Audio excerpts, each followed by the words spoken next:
Ceci est une traduction du webinaire Prévenir les infections, ce que les parents peuvent faire, donné par Yolande Lawson, Olga Bondar et Hiltrud Dawson. Bienvenue tout le monde. Nous sommes vraiment ravis de vous accueillir en si grand nombre à ce webinaire aujourd'hui. Avant de commencer, veuillez prendre note de quelques renseignements que vous voici. Ce webinaire est enregistré. Demain, vous recevrez un courriel de suivi comprenant un lien vers le fichier ainsi qu'un lien vers un formulaire d'évaluation de la séance et 3 feuillets de renseignements supplémentaires. Vous remarquerez que nous avons inséré le diaporama en format PDF dans la barre d'outils, en marge de l'écran et dans l'onglet Documents. En cliquant sur le triangle à côté des feuillets en format Word, vous pourrez accéder aux diapositives. Veuillez saisir toutes vos questions dans l'onglet à cet effet. Ma collègue Hiltrud Dawson répondra aux questions rapides que vous soulèverez. Nous ferons de notre mieux pour répondre aujourd'hui à tout ce qui touche au contenu. Et si des questions demeurent en suspens, nous y répondrons par courriel après le webinaire. Avant de commencer, je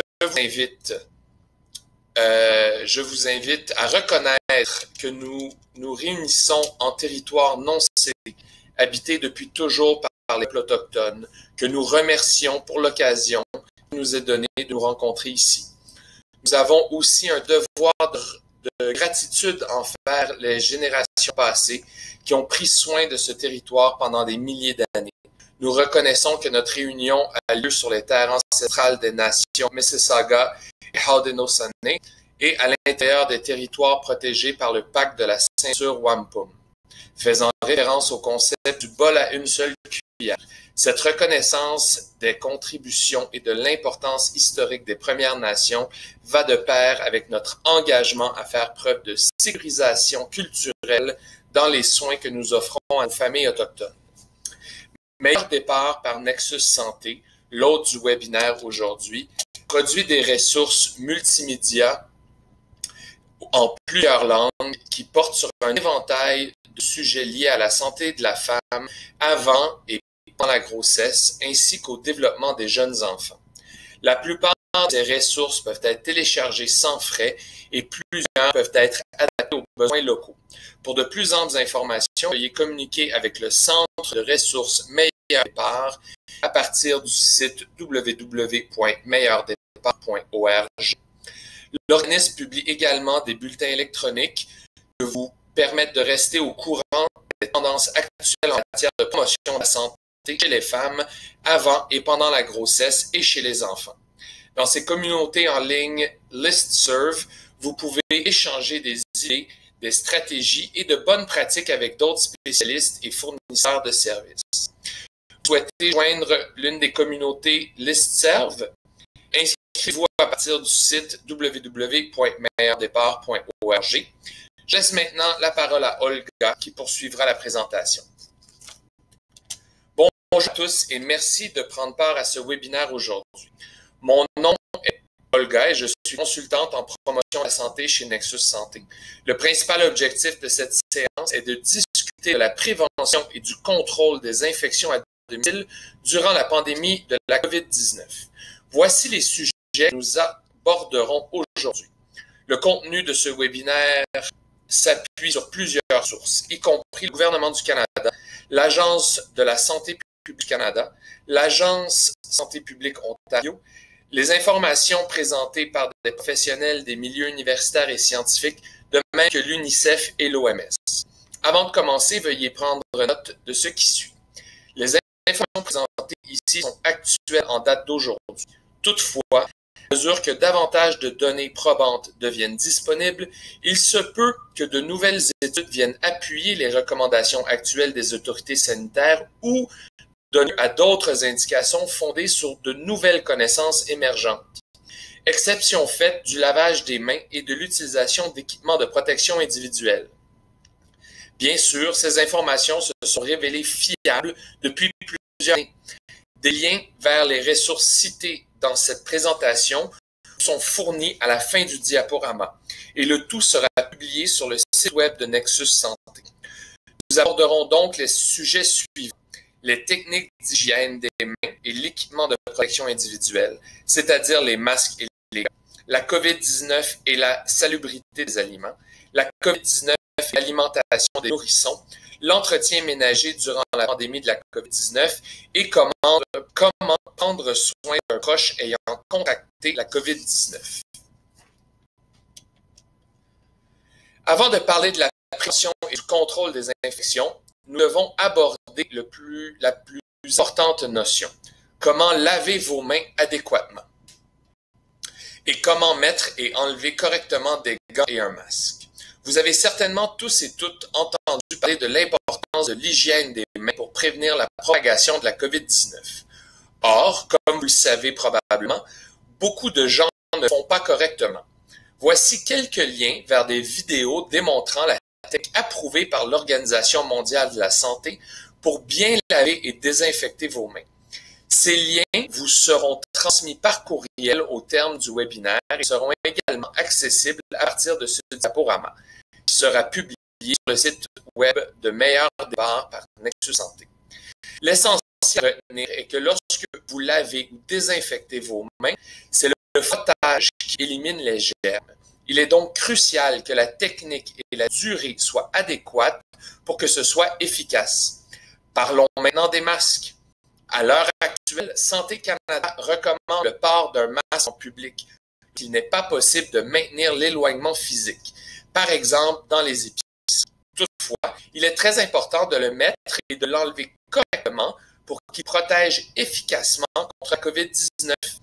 Veuillez suivre le lien fourni pour voir la technique adéquate. Pour ce qui est des gants, les mettre est assez simple, mais les enlever est plus compliqué. Nous vous recommandons fortement de visionner la vidéo fournie. Vous pourriez être étonné d'apprendre qu'il n'y a qu'une seule façon d'enlever correctement vos gants. Voyons maintenant la technique pour mettre des gants et un masque correctement. Imaginez que vous souhaitez enfiler des gants et un masque. Dans quel ordre le feriez-vous? La bonne réponse est dans l'ordre apparaissant à l'écran. Pour commencer, lavez vos mains et utilisez du désinfectant pour les mains. N'oubliez pas de bien laisser sécher le désinfectant pour les mains avant de mettre les gants. Ensuite, votre masque. Tout simplement parce qu'enfiler un masque en portant des gants n'est sans doute pas ce qu'il y a de plus simple et pratique. Une fois votre masque en place, enfilez vos gants. Voici à présent comment enlever vos gants et votre masque correctement. Pour commencer, retirez vos gants, puis lavez-vous les mains. Vous vous demandez peut-être pourquoi cela doit être fait. Attendez un peu, des explications supplémentaires suivront sous peu. Pour l'instant, nous examinons l'ordre à suivre. Plus loin, nous verrons pour quelles raisons il faut se désinfecter les mains après avoir enlevé ses gants. Donc, vous retirez votre masque, puis lavez à nouveau vos mains. Vous demandez peut-être encore pourquoi il faut répéter cette opération. Vous devez laver vos mains encore une fois parce qu'il se peut que vous ayez accidentellement touché la surface externe de votre masque en l'enlevant, ou qu'il soit saturé de gouttelettes si vous avez toussé en le portant. De ce fait, le virus pourrait se trouver sur vos mains. Voilà pourquoi il est important de se laver ou désinfecter les mains après avoir enlevé votre masque.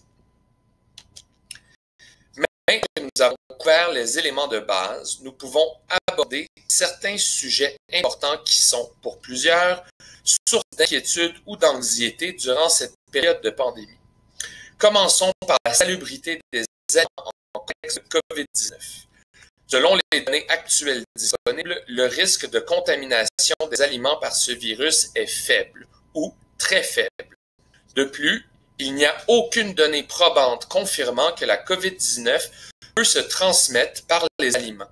Le plus grand risque est celui de contracter le virus par contact étroit avec une personne infectée dans une épicerie. Cela dit, des précautions s'imposent pour prévenir la propagation de la COVID-19. Vous pouvez appliquer celles apparaissantes à l'écran au quotidien durant cette période de pandémie. Il est primordial qu'une fois de retour à la maison, vous lavez vos mains avant de déballer vos aliments. Et après, il va de même pour votre visite à l'épicerie. Lavez vos mains avant d'entrer pour protéger les gens autour de vous et après votre sortie pour protéger votre famille et vous-même. L'UNICEF suggère d'ailleurs les stratégies suivantes à ce sujet. Retirez tout emballage superflu et jetez-le dans une poubelle avec couvercle. Vous pouvez essuyer les contenants, comme les boîtes de conserve, avec un linge et du désinfectant avant de les ouvrir ou de les ranger. Rincez abondamment tous les produits sans emballage, comme les fruits et les légumes. Attention, n'utilisez pas de savon, car cela peut entraîner des maux de ventre, des vomissements ou de la diarrhée. Nous verrons cela plus en détail tout à l'heure. Les experts canadiens en matière de salubrité des aliments se sont penchés sur la nécessité de désinfecter les emballages individuels d'aliments et, à l'heure actuelle, ils ne le recommandent pas. Cela est simplement dû à l'absence de données probantes indiquant que la COVID-19 peut être transmise ainsi. Si vous souhaitez tout de même le faire, assurez-vous de laisser l'emballage sécher à l'air libre. Ne l'essuyez pas immédiatement, car le désinfectant doit rester sur la surface pour agir et tuer le virus. Nous verrons également tout cela plus loin. Pour l'instant, revenons au nettoyage des fruits et légumes avec du savon et d'eau. Laver les fruits et légumes avec du savon est une pratique de plus en plus courante, mais ce n'est pas recommandé. En effet, selon les experts en salubrité des aliments, les fruits et légumes sont poreux, c'est-à-dire que leur peau est couverte de minuscules trous et ils peuvent absorber les substances chimiques dans les savons, qui seraient ensuite à leur tour ingérés. D'accord, parlons maintenant de la préparation des repas durant la pandémie de la COVID-19. Une question fréquemment soulevée est la suivante. Doit-on préparer ou cuire les aliments différemment pendant la pandémie? La réponse est non. Encore une fois, à l'heure actuelle, il demeure recommandé de cuire la nourriture selon les lignes directrices habituelles disponibles sur le site web de Santé Canada. Un lien vers celle-ci vous est fourni à la fin de cette présentation.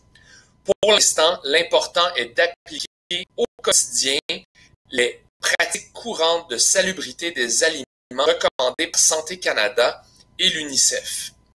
En voici quelques-unes.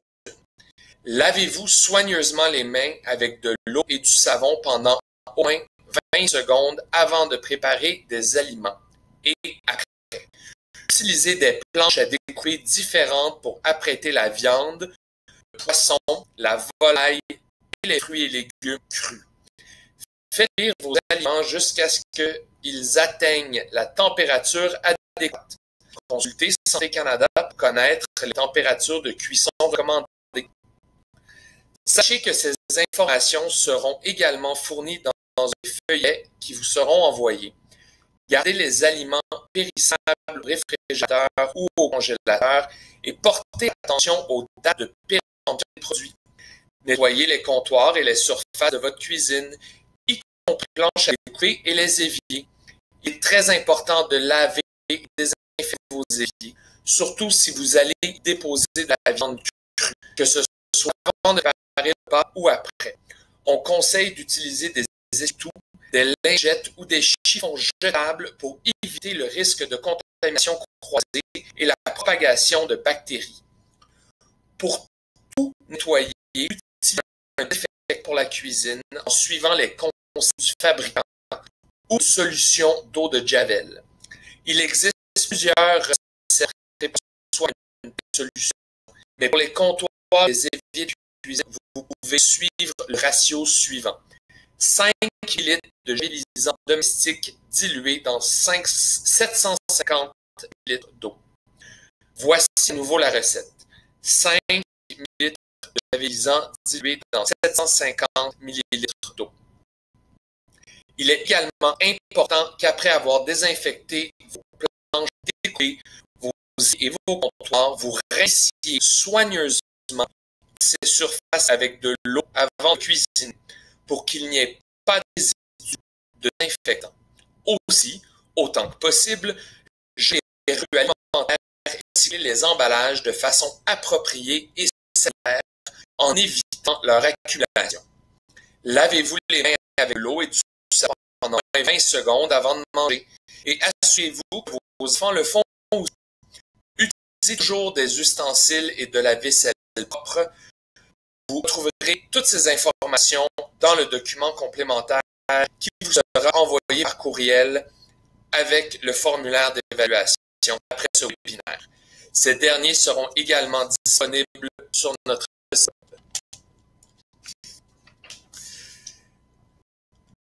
Merci, Olga. L'allaitement est la façon naturelle de nourrir votre bébé. Nous allons maintenant parler de l'alimentation des nourrissons dans le contexte de la COVID-19. Le virus n'a pas été détecté dans le lait maternel, au contraire, procure une immunité à votre bébé et réduit le risque de maladies infectieuses. Les bébés nourris à l'aide de préparations nourrissons sont plus à risque de contracter des infections respiratoires et gastro-intestinales. L'allaitement transmet à votre bébé des anticorps et des facteurs immunitaires. Si vous envisagez de suivre votre bébé, essayez de retenir cette étape, si possible, car l'allaitement le protège. De plus, si vous avez commencé un processus de sevrage, nous invitons à stimuler votre production de lait ou même à songer à recommencer à allaiter. Il existe d'ailleurs un excellent document produit par l'UNICEF qui peut vous aider à reprendre à l'allaitement. Entre la relactation. Dans plusieurs contextes, certains parents après avoir pris une décision éclairée d'utiliser des préparations pour nous. Il y a cependant quelques éléments dont vous devriez tenir compte si vous songez à avoir recours à ces produits. Premièrement, que pensez-vous de l'utilisation de ces produits maintenant pour en connaître les risques? Idéalement, un fournisseur de services de santé discuter avec vous les risques de donner des préparations nourrissant votre bébé. Deuxièmement, savez-vous ou pouvez-vous préparer et donner ces produits en toute sécurité dans votre côté et chez vous? Êtes-vous capable de faire de façon sécuritaire? Troisièmement, comprenez-vous les coûts que ça représente? Et savez-vous qu'il faut donner des préparations pendant 9 à 12 mois? Aussi, si vous que l'aide de votre bébé augmentera au fil des semaines et des mois, que vous devrez utiliser vos volumes croissants de produits, vous devez tenir compte de ces éléments. Votre situation financière met-elle d'associer? Savez-vous comment nourrir votre bébé en réponse aux signes de la faim qui est? En préparant vous faire en vous engageant d'avoir recours aux préparations pour les nourrissons de la COVID-19, vous devez songer à tous les éléments. Vous demandez à être que dois-je savoir à propos de ces produits? Est-il de les procurer, de se procurer des préparations durant cette pandémie? Autant que l'on sache, il n'y a pas de pénurie de ces produits au Canada, mais certaines familles rapportent que la sélection est parfois réduite dans les magasins locaux. SafeFed est une excellente ressource, comme l'indique son site web. Si vous utilisez des préparations nourrissantes, il est nécessaire que vous cumuliez par exemple un stock de 6 mois de produits, mais vous pouvez vous en procurer un peu plus d'habitude et un stock via 4 semaines à côté de main.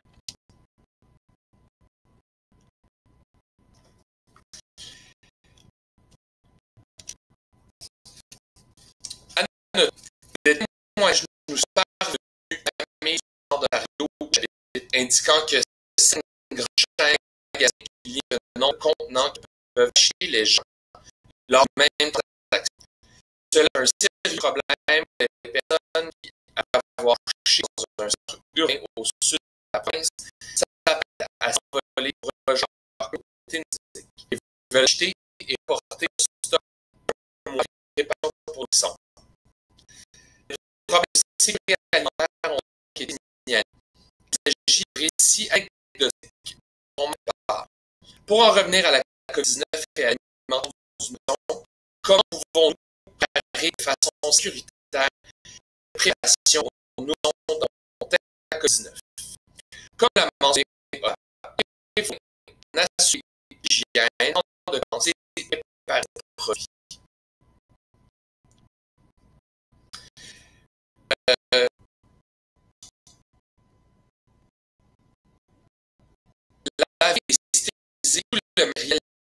nécessaires en suivant les étapes précisées de notre document apparaissant à l'écran. J'ai également inséré les liens vers les versions PDF de ces documents disponibles dans les notions du site de ressources. Je vous invite donc à les consulter. Quand vous donnez des préparations de conditions, n'oubliez pas de laver vos mains et nourrir votre bébé en réponse aux signes affiliés. Les documents apparaissant sur cette diapositive vous donnerez d'autres renseignements aider à reconnaître les signes de faim émis par votre bébé. Si vous ne savez bien de quoi il s'agit, sachez que ces feuilles incluent quelques pages indiquant comment nourrir votre bébé en face à ces signes. Voici une photo de chaque document de référence inséré bien à la diapositive précédente.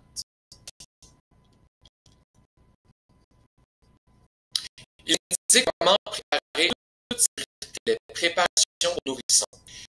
Ils offrent gratuitement en 18 langues différentes et peuvent être téléchargés à partir du site web de Mère ou du site sur l'agenda de la radio. Donc voici les. La vidéo a été adaptée avec la mission des services de santé publique de la région de York qui accompagne les Français apparaissant à gauche de l'écran. Vous pouvez la visionner avec les fiches en ligne. Veuillez noter que la vidéo est seule en anglais et en français seulement. Passons maintenant à l'utilisation de la préparation pour nourrissons en contexte de COVID-19. Si en tant que parent, vous avez une infection à COVID-19 présumée ou confirmée, demandez l'aide d'un adulte de votre ménage qui n'est pas malade pour préparer et donner des préparations pour les nourrissons.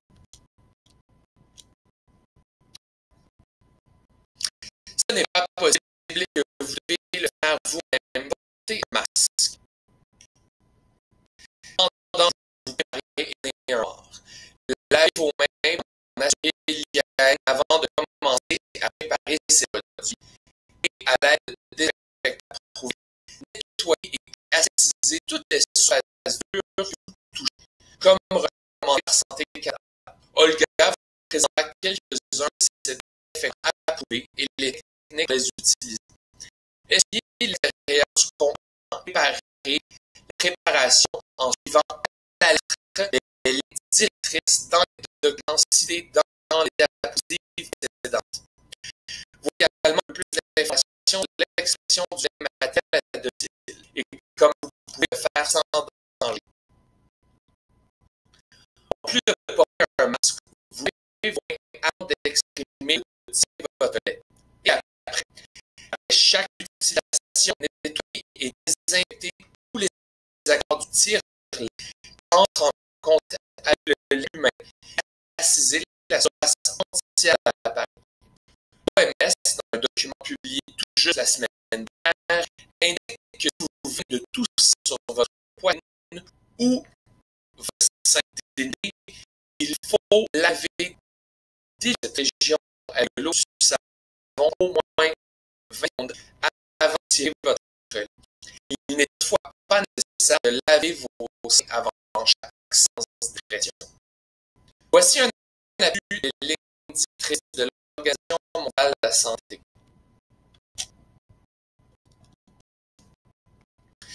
Avant chaque utilisation, utilisez encore une fois soigneusement le matériel nécessaire pour boire. Comme vous le feriez en note, pour ce faire, suivez les recommandations détaillées dans le document de référence mentionné précédemment. En voici un résumé. Ajoutez tout le matériel en humide rempli d'eau. Assurez-vous que l'eau couvre bien tout le compte. Portez à l'ébullition, laissez-le bouillir pendant 30 minutes. Vous résume les lignes directrices à ce sujet. Et sûr, au mieux possible, que vous demandiez à un adulte en santé de donner les exprimer à votre bébé quand vous êtes trop malade pour le faire vous-même. Je laisse ma parole à Olga. Merci pour cet excellent résumé. Nous allons maintenant parler du nettoyage et de la désinfection de votre domicile. Cependant, avant de commencer, il est important de préciser ce qu'on entend par ces termes parfois confondus. D'abord, les nettoyants enlèvent l'hygiène. la saleté et l'impureté des surfaces à l'aide de savon, détergent et d'eau. Le nettoyage ne tue pas nécessairement les germes, les élimine et en diminue le nombre, réduisant ainsi le risque d'infection. Les produits désinfectants, en revanche, tuent les germes sur les surfaces à la substance chimique. C'est rendement peine de santé là-dedans.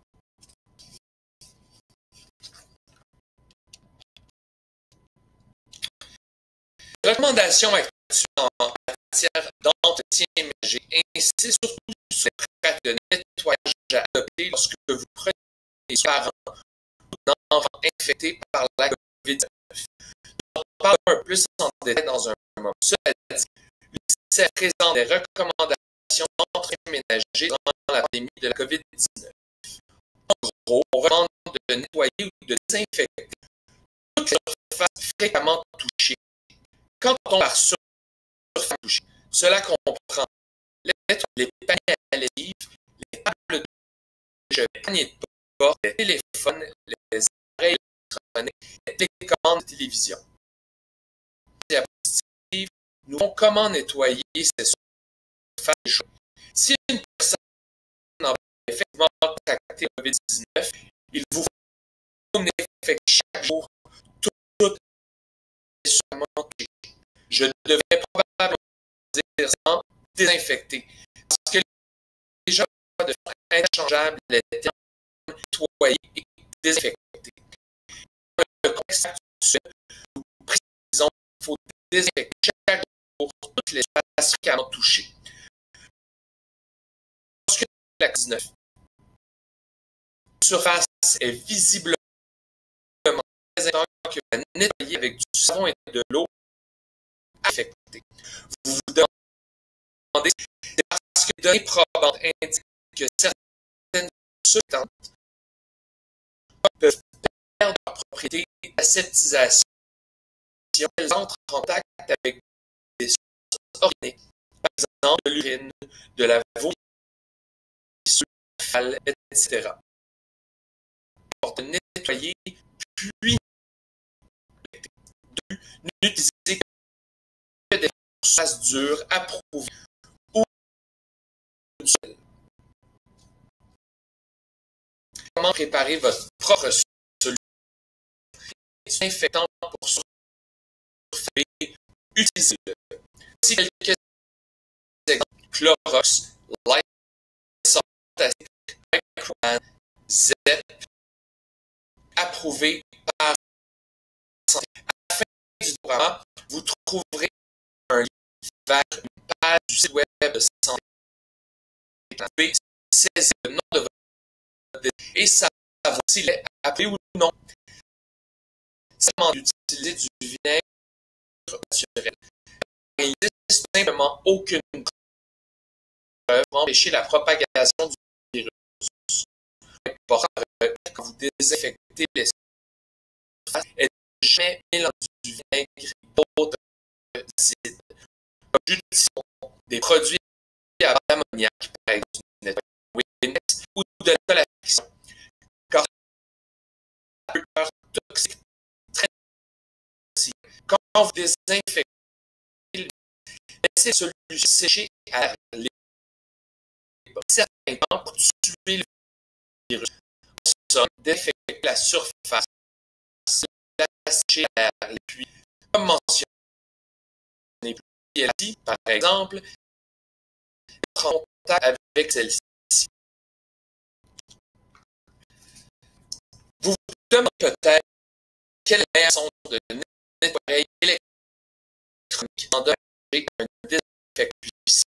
La méthode approuvée est une solution d'alcool 110% sur un essuie ou un chiffon de table. Vous pouvez également utiliser un tampon d'alcool. Il existe des lingettes que vous procurez chez ma prix ou auprès d'autres tailleurs. Elles peuvent également servir de solution.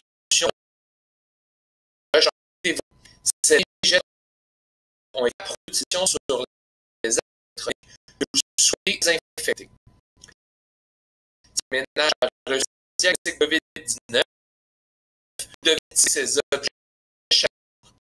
Après avoir essuyé la surface avec sol, laissez sécher l'air libre pendant 10 minutes. Encore une fois, ce doit être fait quotidiennement, comme mentionné. Vous n'avez pas accès à un désinfectant pour ça. Vous pouvez utiliser une seule javel diluée.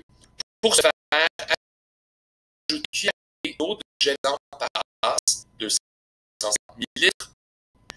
Pour en préparer l'équivalent de bouteille, 4 cuillères de javelisant de 1 litre d'eau. Vous avez une seule d'eau relativement puissante, sans y avoir qu'une petite quantité dans le litre d'eau. Puisqu'il s'agit d'une solution plutôt concentrée d'eau de javel, qui faisait la présence d'enfants. Comme tous les solutions d'entretien doivent être gardées hors de la portée de maintenant par les nettoyages des jouets. Je crois que c'est d'intérêt qu'un grand nombre de parents se demandent probablement comment les gens d'enfants. Qu'un enfant est reçu ou non un diagnostic COVID, vous pouvez utiliser les approches suivantes pour nettoyer ces jouets normaux. Nous pouvons également détailler quoi faire un enfant. Cependant, s'il y a une infection présumée, ces jouets sont considérés comme des surfaces qui doivent être lavées chaque jour pour prévenir la propagation à d'autres membres de la famille. Il est particulièrement important d'essayer le plus possible la propagation du virus à d'autres. Il est parti d'éviter le possible partage ayant contracté le virus d'autres enfants ou membres de la famille. Des jouets désinfectés, par exemple, des cassettes, des magazines, ne doivent pas de la COVID-19 à un autre qui ne l'est pas. La réalise livres, cassettes et magazines mangés en 3-4 jours avant. La raison derrière cela est qu'ils ont démontré que la COVID-19 peut se passer pendant 3 jours. Théoriquement, devrait donc plus y avoir de virus à la surface d'un jouet resté rangé. Vous savez toutefois que les données sur la COVID-19 qui la COVID-19 continue d'évoluer. Il se peut donc cette information change dans le futur. La solution de javel pour nettoyer les jouets est différente de celle décrite précédemment. Elle est moins centrée que celle que vous utilisez sur fréquemment chez le foyer. Et sa concentration, comme vous voulez, est différente. Donc, si votre enfant, voici ce qu'il faut. S'ils sont visiblement sales ou vous pensez qu'ils sont souillés, vous pouvez d'abord puis les désigner de 3 façons. Vous pouvez la mettre au lave-vaisselle, et ce, le fréquent. La température doit atteindre au moins 82 degrés Celsius. Cela est très élevé. Si vous mettez un jouet en plastique dans le lave-vaisselle, vous devez vous assurer qu'il peut résister à la chaleur. Les autres méthodes sont d'appliquer une solution d'alcool à 70%, comme décrit plus haut, et de la laisser agir pendant 10 minutes sur la surface du jouet en séchant à l'air libre, ou d'utiliser une solution d'eau de javel. Celle-ci est différente, comme mentionné également. Pour nettoyer les jouets, vous devez ajouter 2 cuillères à soupe de javelisant dans 3 litres d'eau. Une fois désinfectés, vous devez rincer abondamment les jouets. Comme vous le savez, c'est important parce que le moindre résidu de désinfectant resté sur les jouets peut être nocif pour les enfants. Vous devez ensuite laisser ces objets sécher à l'air libre avant de les ranger. Voyons maintenant comment prendre soin d'un proche ayant une infection à la COVID-19 présumée ou confirmée. Certaines des recommandations apparaissant dans les diapositives peuvent également s'appliquer à vous. Par exemple, si vous avez contracté le virus, mais devez quand même prendre soin de vos proches. Ces recommandations ont été élaborées par Santé Canada, qui en a publié la liste détaillée sur son site web. Elle précise comment prendre soin d'un enfant ou d'un membre de la famille atteint de la COVID-19. Les liens vers ces recommandations sont également fournis à la fin de cette présentation. Nous voulons toutefois souligner certains points particulièrement importants. Santé Canada recommande que vous portiez un masque si vous prenez soin d'une personne ayant reçu un diagnostic de COVID-19. Comme vous le savez, les types de masques et leur efficacité demeurent le sujet de nombreuses questions et débats. Santé Canada a également publié sur son site web des instructions que vous pouvez suivre pour fabriquer votre propre couvre-visage fait maison en tissu si vous n'avez pas accès à un masque médical. Voici un aperçu des recommandations touchant le port d'un masque. Portez un masque médical ou fait maison lorsque vous êtes à l'intérieur d'un rayon de 2 mètres d'un membre de la famille ayant une infection à la COVID-19. Donnez aussi un masque à cette personne, qui devra la porter. Le masque doit permettre la respiration, mais doit être ajusté pour bien couvrir la bouche, et le nez. Jetez le masque, s'il est à usage unique, ou lavez-le à température élevée lorsqu'il devient humide. Santé Canada précise que vous pouvez également laver vos masques avec d'autres vêtements, pourvu que ce soit dans un cycle à température élevée. D'autres points importants à retenir, ne mettez pas de masque à un enfant de moins de 2 ans, car cela peut gêner sa respiration. N'en utilisez pas chez les personnes souffrant de difficultés respiratoires comme l'asthme ou d'autres affections médicales. Si vous avez contracté la COVID-19, vous devez également porter un masque lorsque vous prenez soin des membres de votre ménage. Par exemple, au moment de préparer leur repas, de nettoyer leur environnement ou leur chambre, ou de changer leur literie, juste pour éviter la propagation du virus à vos proches. Passons maintenant aux gants. L'utilisation des gants fait l'objet de beaucoup de discussions. Il me semble important d'aborder ce sujet durant cette présentation. Encore une fois, Santé Canada recommande de porter des gants jetables lorsque vous prenez soin d'un proche atteint de la COVID-19. Qu'entend-on par prendre soin? Quand, par exemple, vous lavez, nourrissez ou touchez les membres de votre famille, ou quand vous nettoyez leur environnement, c'est-à-dire la vaisselle, la literie, les meubles, la salle de bain, etc., qu'ils utilisent. Si vous avez reçu un diagnostic de COVID-19, il n'est plus nécessaire que vous portiez des gants, mais il demeure important que vous laviez les mains fréquemment. Une autre question est de savoir si vous devez désinfecter les gants après avoir soigné une personne atteinte de la COVID-19. La réponse est non. Comme promis, voyons maintenant cela en plus de détails.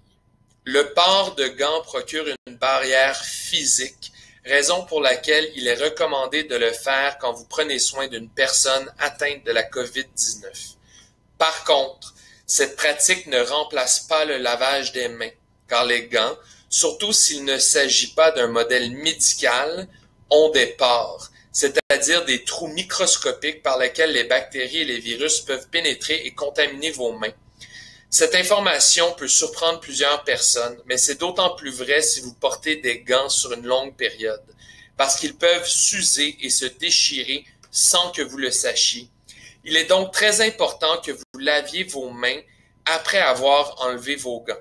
De plus, l'action de se laver ou de frotter les mains est un moyen efficace d'enlever manuellement les agents pathogènes, c'est-à-dire les virus ou bactéries de la surface des mains avec les cellules de peau morte durant le processus de nettoyage. Cela n'est pas possible lorsque vous tentez d'aseptiser vos gants à la maison. C'est tout simplement impossible. Le processus de désinfection peut au contraire entraîner la contamination de surfaces avec le virus. En effet, les gants que vous avez tenté de désinfecter après avoir touché des sources d'infection peuvent encore porter le virus sans que vous le sachiez.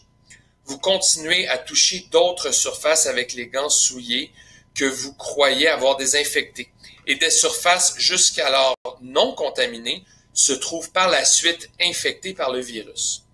Voilà pourquoi l'utilisation des gants n'est pas actuellement recommandée pour le public général, car elle crée un faux sentiment de sécurité. Si vous n'avez pas de gants jetables à la maison, la meilleure chose à faire pour éviter de propager le virus est simplement de vous laver les mains souvent. Nous allons maintenant parler brièvement du partage.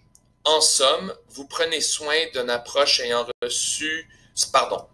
En somme, quand vous prenez soin d'un proche ayant reçu un diagnostic de COVID-19 ou que vous avez vous-même contracté le virus, ne partagez pas les mêmes aliments, boissons, pièces de vaisselle, vêtements, serviettes, brosses à dents, appareils électroniques et articles de literie.